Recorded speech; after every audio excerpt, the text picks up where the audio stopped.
New videos every day. Life, wisdom, Psychetruth, massage.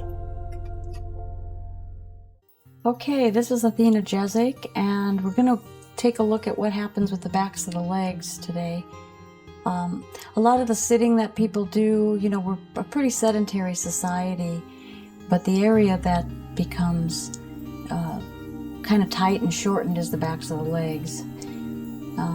Sometimes massage is kind of painful for people, particularly in the calves.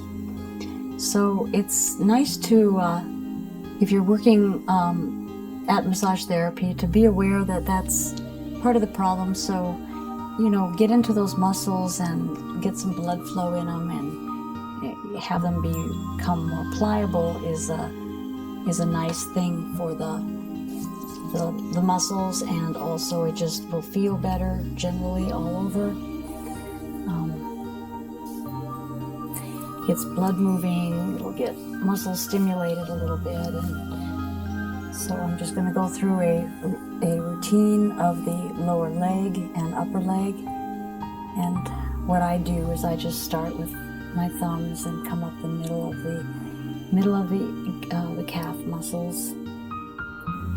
And if you feel bumpies in them, like little washboards, that's meaning that that's not a healthy muscle. There's lactic acid, or there's something else going on in the muscle that has toxin in it. You want to feel the muscle to be long and smooth, and this sort of massage will move that stuff around a little bit. And I just go up in different areas. I start in the middle and then move around, and then I'll move my thumbs back and forth, just crossing over the top of the muscle. So you just finish up with the calf.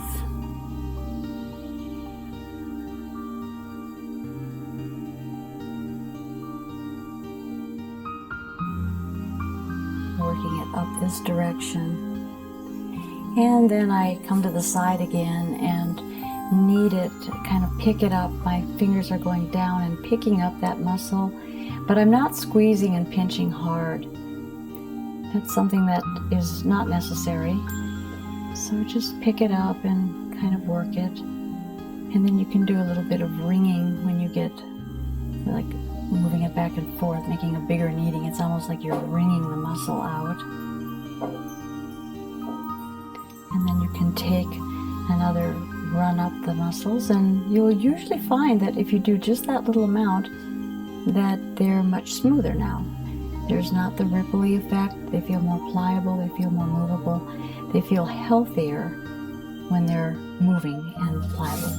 Then same thing up the center of the hamstring muscles. I go to the side a little more and work over to the outside.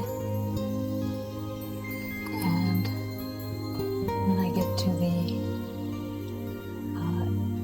iliotibial tract, I run up my fingers up that a few times. That oftentimes is very rigid. It's not really a muscle, it's more of a tougher, tendinous sort of tissue. It's more stability. It gives us stability between the hip and the knee. There's a lot of areas like that on the body. And then again, just crossing over top to bottom. Just something very simple, not real elaborate, not real deep, not real forceful. And then start with the kneading, picking up that muscle, lifting it up, wringing it out, moving it around, giving it some play. Now this is all very gently done. That'll help to open it up. People feel much better after they get this work, because when muscles are stiff, they're somewhat painful. And up again. That's good. Okay, so that's one leg. And it looks like the camera angles, I'll have to stay pretty much on this side. So again, I'm going to be ergonomically out of shape. Biomechanics aren't working ever when there's filming going on.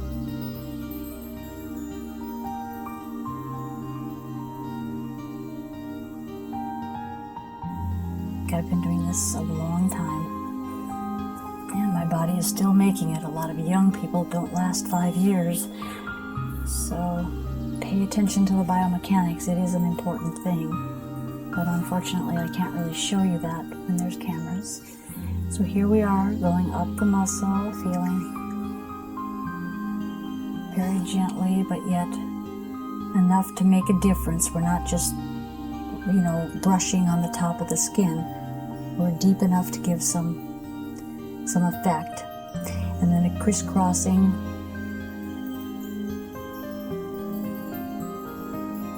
down, and you can knead. I'm going downward because I'm kneading it, picking it up. And again, I'm across the table, so everything's backwards to me. And getting into the side, I can feel pretty much down into right along where close to the bone is where I take all that, and I'm down here picking this up here, so it's a pretty good amount of movement in the hands and picking that up, and you can ring it back and forth. And up we go. And then this is going to be a little tricky. I'll use one hand and thumb with kind of a little bit of a thumb iron, moving upward.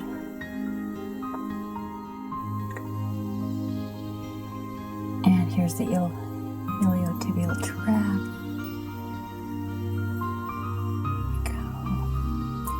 You can do some crossing fiber here on that track, which feels real good. This, and if you're a runner or you are quite active, this oftentimes can become very tight.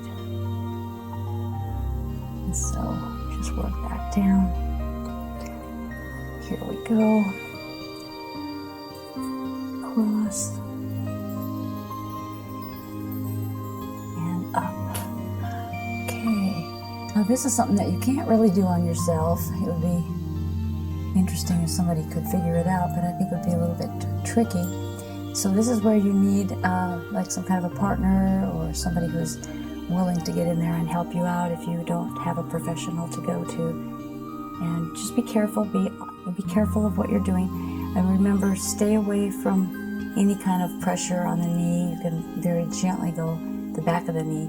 You can very gently go over it, or more to the side, where the attachments come in on the side of the knee. But be very careful in this area here. It's just very tender, and you don't want to go aggressively at all into that. I usually just avoid it. Unless I'm doing a little lymph pumping, then I'll pump, but that's about all. So there you go. And then if you like, you can go down to the feet and just bend the knees slightly and kind of just pull back, just very gently. I don't know if you can see me in it, but I'm leaning back and holding. So I'm actually taking the weight of my body and just leaning back, but I'm not pulling, like yanking on the leg. I'm giving it kind of a balanced resistance, and just let that stretch. And sometimes the muscles might turn the foot a little bit. Just kind of let it just pull. It's a very nice feeling. If you're very trained in this, you can feel like you're pulling at the fascial level, like you're stretching the front of the muscle, the front of the leg, through the fascial system. And then if you bend yourself down a little bit, going in the other direction, you can feel a little bit of a pull on the back. But that's very advanced work to be able to feel at that level. But the resistance on that, leaning back and giving a stretch without just picking up and pulling, you're just allowing this to lengthen like a slow stretch. It is very nice, and it gets up into the upper part of the body, and it even helps to open the hip up a little bit with that kind of a pull. If someone has bad knees, you may not want to do that. That might not be comfortable for them, so be careful and be mindful of what's going on. Okay, so I hope that gives you some ideas of just how to take care of tight legs after you've been sitting a long time. If you've been traveling, kind of hunched up, that's a good thing to do. And then, of course, when you get up, you can do some exercising, a little stretching, bending over and stretching the leg and that kind of thing to help keep that nice and long. If the muscles get too short in here, it can have an effect on the low back. Same with quadriceps, because there's a lot of integration of various muscles into this area. So do be mindful to keep these muscles lengthened, and you'll find yourself feeling a lot better in your movement capacity. Thank you. This is Athena Jezik.